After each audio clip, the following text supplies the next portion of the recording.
اس زندگی میں ہر قدم پر خدا کے احکام بجا لانے ہیں، اس لیے یہ بھی ضروری ہے کہ آپ میں اپنا فرض پہچاننے کی صفت پیدا ہو، اور اس کے ساتھ آپ کو اپنا فرض اچھی طرح سے انجام دینا ہے کہ عبادت جو شخص یہ جانتے ہی نہ ہو کہ فرض کے معنی کیا ہے، وہ تو کبھی احکام کی اطاعت کر ہی نہیں سکتا، اور جو شخص فرض کے معنی تو جانتا ہو مگر اس کی تربیت اتنی خراب ہو کہ فرض کو فرض جاننے کے باوجود اسے ادا کرنے کی پرواہ نہ کرے، اس سے کبھی یہ امید نہیں کی جا سکتی کہ رات دن کے 5 گھنٹوں میں جو ہزاروں احکام اسے دیے جائیں گے ان کو ایمانداری کے ساتھ انجام دے گا۔ جن لوگوں کو فوج یا پولیس میں کام کرنے کو ملا ہو، وہ جانتے ہیں کہ ان دونوں کاموں میں ڈیوٹی کو سمجھنے اور اسے ادا کرنے کی مشق کس طرح کرائی جاتی ہے۔ رات دن میں کئی بار بیل بجایا جاتا ہے، سپاہی کو ایک جگہ حاضر ہونے کا حکم دیا جاتا ہے اور ان سے قواعد کرائی جاتی ہے۔ یہ سب اس لیے ہے کہ ان کو حکم بجا لانے کی عادت ہو، اور ان لوگوں میں سے جو لوگ ایسے سست اور نالائق ہوں، بیل کی آواز سن کر بھی گھر بیٹھے رہیں یا قواعد میں حکم کے مطابق حرکت نہ کریں، انہیں پہلے ہی ناکارہ سمجھ کر کام سے الگ کر دیا جاتا ہے۔ بس اسی طرح نماز بھی دن میں 5 وقت بیل بجاتی ہے تاکہ اللہ کے سپاہی اس کو سن کر ہر طرف سے دوڑے چلے آئیں اور ثابت کریں کہ وہ اللہ کے احکام کو ماننے کے لیے تیار ہیں۔ جو مسلمان اس بیل کو سن کر بھی بیٹھا رہتا ہے اور اپنی جگہ سے نہیں ہلتا، وہ دراصل یہ ثابت کرتا ہے کہ وہ یہ تو فرض کو پہچانتا ہی نہیں، یا اگر پہچانتا ہے تو وہ اتنا نالائق اور ناکارہ ہے کہ خدا کی فوج میں رہنے کے قابل نہیں۔ اسی بنا پر نبی صلی اللہ علیہ وسلم نے فرمایا کہ جو لوگ اذان کی آواز سن کر اپنے گھروں سے نہیں نکلتے، میرا جی چاہتا ہے کہ جا کر ان کے گھروں میں آگ لگا دوں، اور یہی وجہ ہے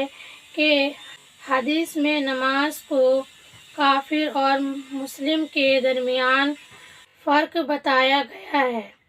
عہد رسالت اور عہد صحابہ میں کوئی ایسا شخص مسلمان ہی نہ سمجھا جاتا تھا جو نماز کے لیے جماعت میں حاضر نہ ہوتا ہو، حتیٰ کہ منافق بھی، جنہیں اس طرح کی خیال ہوتی تھی کہ ان کو مسلمان سمجھا جائے، اس پر وہ مجبور ہوتے تھے کہ نماز باجماعت میں شریک ہوں۔ چنانچہ قرآن میں جس چیز پر منافقین کو ملامت کی گئی ہے وہ یہ نہیں ہے کہ وہ نماز نہیں پڑھتے تھے، بلکہ یہ ہے کہ باطل خواہشات نہایت سستی کے ساتھ نماز کے لیے اٹھتے تھے۔ اللہ تعالیٰ فرماتا ہے سورہ نساء میں اور آیت نمبر 142 42۔ اس سے معلوم ہوا کہ اسلام میں کسی ایسے شخص کے مسلمان سمجھے جانے کی گنجائش نہیں ہے جو نماز نہ پڑھتا ہو، اس لیے کہ اسلام محض ایک دکھاوے کی چیز نہیں ہے بلکہ عملی چیز ہے، اور عملی چیز بھی ایسی کہ زندگی میں ہر وقت ہر لمحے ایک مسلمان کو اسلام پر عمل کرنے اور کفر فاسق سے لڑنے کی ضرورت ہے۔ ایسے زبردست عملی زندگی کے لیے لازم ہے کہ مسلمان خدا کے احکام بجا لانے کے لیے ہر وقت لگا رہے۔ جو شخص اس قسم کی ایمانداری نہیں رکھتا وہ اسلام کے لیے قطعی ناکارہ ہے۔ اسی لیے دین میں 5 وقت نماز فرض کی گئی تاکہ جو لوگ مسلمان ہونے کے حقدار ہیں ان کا بار بار امتحان لیا جا رہا ہے کہ وہ واقعی مسلمان ہے یا نہیں، اور واقعی اس عملی زندگی میں خدا کے احکام بجا لانے کے لائق ہے یا نہیں۔ اگر وہ خدائی کی آواز سننے پر بھی نہیں اٹھتا تو صاف معلوم ہو جاتا ہے کہ وہ اسلام کی عملی زندگی کے لیے تیار نہیں ہے۔ اس کے بعد ان کا خدا کو ماننا اور رسول صلی اللہ علیہ وسلم کو ماننا محض بے معنی ہے۔ اسی بے معنی پر قرآن میں ارشاد ہے، سورہ البقرہ آیت نمبر 45، یعنی جو لوگ خدا کی اطاعت و بندگی کے لیے تیار نہیں ہیں، صرف انہی پر نماز مشکل گزرتی ہے، اور جس پر نماز